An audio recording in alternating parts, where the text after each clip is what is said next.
sont là avec vous dans l'after jusqu'à 1h du matin sur RMC, sur BFM Sport et sur SFR Sport 1. Jonathan Macardy, Jérôme Roten et Daniel Ariolo. On aura dans les minutes qui viennent pas mal de réactions en direct de Lyon après la défaite de l'OM 3-0 face à l'Atlético Madrid. Et si vous êtes supporter marseillais dans vos voitures, vos cars en train de rentrer à la maison, restez bien avec nous. Appelez-nous au 32-16. On analyse le match avec vous. On était avec Mathieu. On accueille maintenant Laurent qui est avec nous. Laurent, oui, bonsoir. Bonsoir. Salut.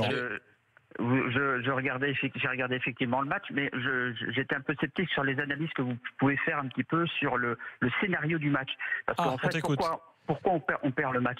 On perd le match simplement parce que Mandanda relance dans l'axe et qu'il contrôle mal, Griezmann récupère, but, point terminé.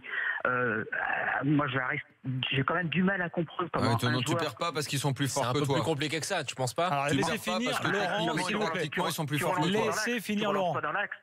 Moi, j'ai du mal à comprendre comment un joueur qui a été quand même en équipe de France, qui s'appelle Mandanda, relance dans l'axe direct. Je sais pas, on apprend ça dans les écoles de foot, on relance jamais dans l'axe. On est d'accord qu'il fait une erreur, mais il relance sur des pieds carrés, c'est zéro. S'il fait pas cette erreur, ça ne préjuge en rien du reste de la rencontre. Pourquoi on perd le match? Enfin, une des raisons pour lesquelles on perd le match, il y a ça, premièrement. Deuxièmement, Valère Germain, il a une occasion à la 3e minute de jeu. Valère Germain, on a l'impression, malheureusement, qu'il pourra rester 10 ans à Marseille, il ne marquera plus jamais. Il n'a pas de consistance dans le jeu, il n'a pas de physique, il ne s'impose pas, il est battu systématiquement dans les duels. Qu'est-ce qu'il fait? On pointe à Marseille. À mon avis, je pense qu'il y a un gros problème par rapport à Valère Germain. Je ne sais pas ce que vous en pensez, les gars. Mais à un moment donné, mais Valère Germain, le problème, c'est que c'est juste un attaquant d'appoint. C'est juste que c'est un remplaçant, ça peut pas être son titulaire en neuf. D'ailleurs, il venait pas pour ça. Ça aurait dû être le remplaçant de Bafé Gomis. Voilà. Mais il faut Mathieu, mais il faut être lucide. En face, t'as une équipe qui est beaucoup plus forte que toi, techniquement, tactiquement, mentalement. Les gars, prenez le scénario du match. Mais arrête avec le scénario. Le scénario dans le football, il est 3 minutes par minute, tu sais pas si Germain marque, si Germain marque, il y a rien qui peut t'assurer que l'Atlético revient pas et colle finalement une danse à Marseille. Si, tu vois, il y a rien de sûr dans ce que tu dis. Tiens, j'ai la première réaction d'Antoine Griezmann. C'était il y a quelques instants sur M6 là. Il dit: je tiens à féliciter Marseille. On a vu que tous les supporters étaient derrière eux. J'espère qu'ils vont se qualifier pour la Ligue des Champions. Je rappelle que c'est un supporter de l'OM. Enfin, quand il était gamin, il était supporter de l'OM, Griezmann. Toujours maintenant. Et il dit: ça me fait chier pour Dimitri Payet. Voilà, parce que c'est un pote. J'espère qu'il va vite récupérer et qu'il sera dispo pour la liste de Deschamps. Voilà ce qu'a dit Griezmann. Ces histoires de scénar, j'ai du mal à comprendre. Mais c'est vrai que les supporters souvent font l'erreur de voir le foot de cette façon. Mais fais un parallèle avec le Real et le PSG, le match aller. Le scénar, c'est quoi? Paris, ils font les jeux égal et ils ont plus d'occasions sur 80 minutes pour à l'arrivée perdre 3-1. Et à l'arrivée, qu'est-ce que tu dis? Le Real, ils sont plus forts. Parce que le Real, il maîtrise mieux l'événement. Et il y a moins d'écart, je pense, entre les deux. Là, je te suis sur le scénario. T'es plus fort. Sur le scénario. Après, c'est vrai qu'il faut. Moi, et souvent on en parle. Et c'est pas une question de dire j'ai joué, toi t'as pas joué ni rien. Mais quand t'as vécu des finales.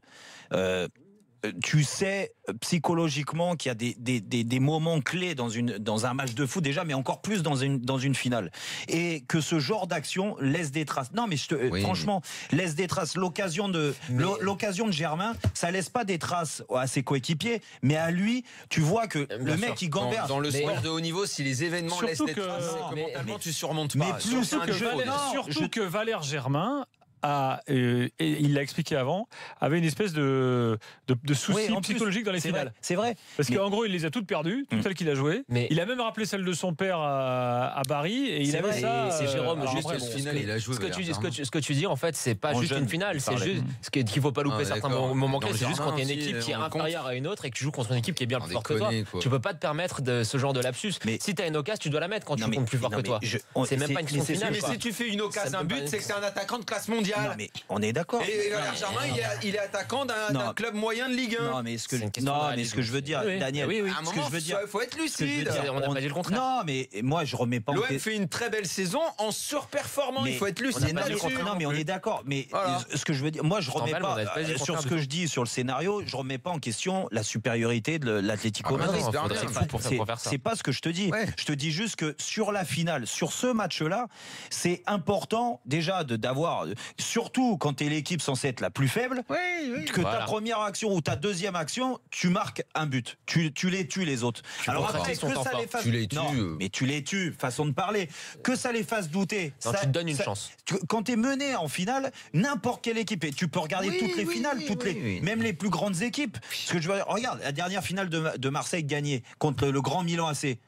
Le Milan fait un super match, on est d'accord. Le Milan domine. Le Milan, ils prennent ce corner juste avant la mi-temps. Tu crois que ça n'a pas laissé des traces? La preuve, c'est qu'ils gagnent 1-0 derrière. Alors après, mais sauf que l'OM, c'est pas du tout la même équipe. Mais non, l'OM, c'est moins d'écart. Et d'ailleurs, il y a pas moins d'écart. C'est équivalent à ce moment-là. L'OM, c'est très fort. Je suis d'accord. C'est ce que je te dis. Il y a moins d'écart entre Milan et l'OM et l'Atlético et l'OM. Ils avaient joué de façon très pragmatique en bétonnant. Oui. C'est pour ça. Mais peut-être que ce but censé être de Valère Germain ou d'autres, bien sûr que Garcia aurait peut-être changé. Les grands matchs, il faudra en reparler aussi. Aurait peut-être changé la physionomie du match. Et après, en plus de ça, le pire de tout, c'est qu'ils prennent pas un but sur une action ou un contre ou une attaque rapide de l'Atlético Madrid. C'est qu'ils prennent un but sur une erreur grossière. Et tu sais que sur ce genre de finale, il n'y a pas eu que ce but. Il y a eu le deuxième. Non, mais attends, mais ça change beaucoup de choses. Ça leur coupe les jambes. Ça leur coupe les jambes. Tu vas dire ça, ça leur coupe les jambes. Mais à qui tu coupes les jambes? À l'OM. Juste pour il faut que vous parliez les uns après les autres, pour finir, il y a rien. ce but à la 21e qui leur casse les pattes. La sortie de Payet, bon, peu importe, ils font une mauvaise deuxième partie de première mi-temps. Ok. Mais après, le moment clé où tu peux essayer de revenir dans le match avec une autre attitude, le même, c'est l'entame de deuxième mi-temps. Et elle est catastrophique. Là. Et en plus, ils prennent ce but à la 48e. Alors après, c'est fini. C'est terminé. C'est mort. Tu as quand même vu que le deuxième but, c'est un but de classe. Non. L'action, la conclusion et tout. On va accueillir Yacine, les gars. C'est pour être lucide sur qui tu jouais. Tiens, j'ai une petite question de Love là qui sur la hashtag RMC Live nous dit: est-ce que Jérôme du coup doit 10 000 € à Daniel? Ah, je pense que oui, non?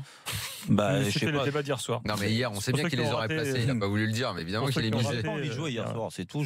Antoine dit attention, faux, Griezmann était supporter de l'OL gamin. Alors, c'est maintenant qu'il est supporter de l'OM. Voilà, Griezmann. Mais c'est vraiment utile ça comme débat, c'est important de le savoir. À Gerland. Ensuite, il a été recalé par Lyon au centre de formation. C'est les débats de minuit 45 quand on a plus rien à dire. Mais alors là, on raconte l'histoire. Quand il était tout petit, il est allé à Gerland, il a été recalé au centre de formation. Quand il a grandi, il est devenu supporter de l'OM. Voilà. Yacine au 32-16. C'est surtout un joueur extraordinaire de l'Atlético maintenant. Salut Yacine. Salut, bonsoir toute l'équipe. Salut Yacine. Toi, tu veux rester positif malgré tout. Il a raison. Ouais, je vais rester positif parce que déjà, je vous le cache pas, je suis un peu dégoûté parce que voilà, c'est une finale et ça fait tellement longtemps et on s'y attendait pas. Mais je vais rester positif parce que franchement, c'était une putain d'aventure, c'était juste magnifique. Au début de l'année, franchement, je pense que personne s'y attendait. On avait mal commencé en Ligue 1, on avait mal commencé en Coupe d'Europe. Et franchement, l'OM a fait vibrer la ville de Marseille, mais aussi je pense la France. C'était juste le gros kiff. Ça a commencé, pour moi en tout cas, ça a commencé à partir du match contre Bilbao. C'est à partir de là que j'ai vu que ça donnait quelque chose, quoi. C'était un peu plus européen comme club, quoi. Bon, donc toi, malgré tout, l'aventure pour toi est belle, malgré la finale. C'est le comportement qu'il faut avoir. C'est le comportement qu'il faut avoir. En début de saison, si on te dit après le match, la défaite contre Rennes au domicile, que tu vas aller en finale de Ligue Europa, que des joueurs comme Bounassar vont se révéler à un niveau aussi élevé, attends quand même. Je vous pose la question parce que j'allais y arriver doucement, mais posons-la tout de suite. Au final, Yacine, toi, c'est ce que tu nous dis, avec l'effectif de Marseille. Aujourd'hui, est-ce que finalement on n'a pas tiré la quintessence de ce qu'on pouvait? L'OM a surperformé. Est-ce que tu estimes toi qu'il y a eu surperformance, Yacine, finalement sur l'ensemble du parcours européen? Je vais reprendre ce qu'avait dit Daniel Riolo tout à l'heure. Par contre, ouais, c'était un peu trop. Il y a des gens qui sont un peu trop enflammés sur l'OM.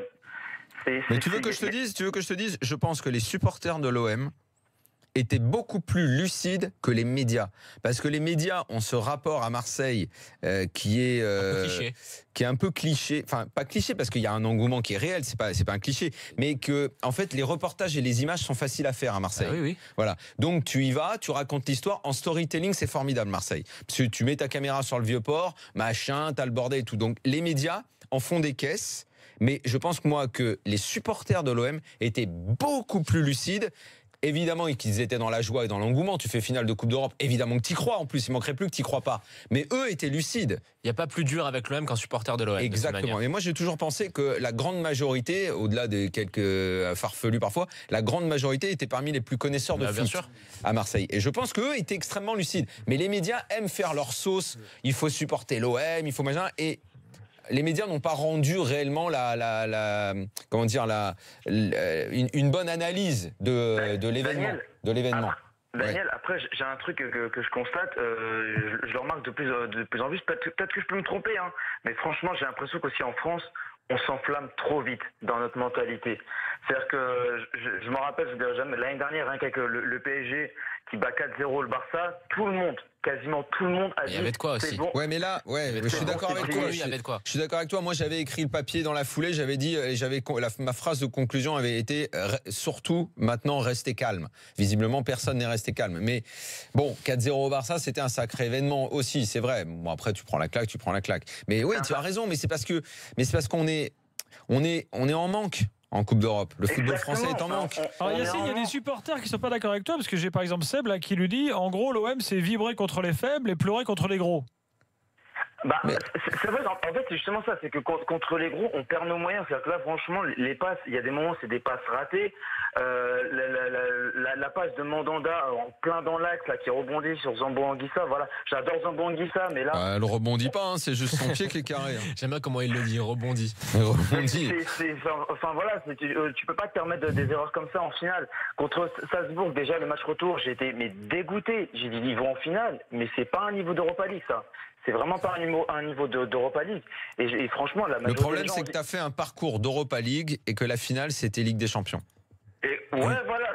C'est ça le vrai truc. C'est ça le vrai truc. Après, tu peux toujours refaire le scénar de la finale. Moi, je dis que maintenant, après un événement pareil, le plus dur maintenant pour l'OM va être de digérer cette belle saison, surtout de rester lucide sur ce qu'ils sont, sur la qualité des joueurs, ne pas enflammer qui ne doit pas l'être, bien analyser les erreurs, et c'est marrant d'ailleurs comme le destin est cruel parce que tu commences la saison avec une erreur et tu te la reprends dans la gueule à la fin.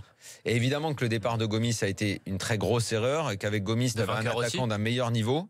Ça, je suis beaucoup moins sûr là-dessus. Je pense que vainqueur. Oui, moi, je pense que l'avant-centre, tant que tu n'en avais pas, il fallait pas faire partir celui que tu avais déjà. Surtout pour en recruter un moins bon au même tarif. Exactement. Et ça, tu l'as pris. En fait, tu l'as repris dans la gueule à la fin, ce qui est quand même ironie du sort. C'est un peu dur. Donc, bien tout analyser, profiter de cet engouement qui est revenu, parce que n'oublions pas quand même que la première partie de saison, il y avait moins de gens qui allaient au stade.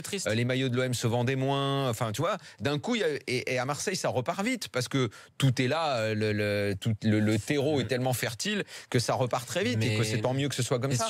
Mais il va falloir être très lucide. Par rapport à ce qu'a dit. Alors, Jonathan, et ensuite on fait une pause et l'évaluation. Je pense que ce qui est important par rapport à ce qu'a dit l'auditeur, c'est qu'il est vrai que Marseille a surperformé par rapport aux qualités de son effectif. Je pense qu'on était vraiment à l'efficience maximale.